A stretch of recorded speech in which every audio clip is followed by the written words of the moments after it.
मी सुनेत्रा अजित पवार गांभीर्यपूर्वक प्रतिज्ञा करते की कायद्याद्वारे स्थापित झाले आहे अशा भारताच्या संविधानाबद्दल मी खरी श्रद्धा व निष्ठा बाळगीन। मी भारताची सार्वभौमता व एकात्मता उन्नत राखीन।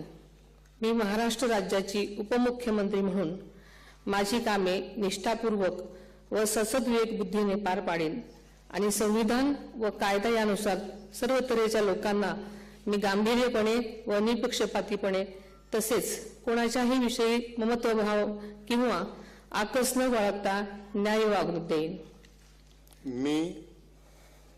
मी सुनेत्रा अजित पवार गांभीर्यपूर्वक प्रतिज्ञा करते की महाराष्ट्र राज्याची उपमुख्यमंत्री म्हणून माझ्या विचारार्थ आणली जाईल किंवा मला ज्ञात होईल अशी कोणतीही बाब अशी उपमुख्यमंत्री म्हणून माझी कामे यथायोग्य पार पाडण्यासाठी आवश्यक असेल ते खेरीज करून एरवी मी कोणत्याही व्यक्तीला किंवा व्यक्तींना प्रत्यक्षपणे वा अप्रत्यक्षपणे कळवणार नाही किंवा त्यांच्याकडे उघड करणार नाही।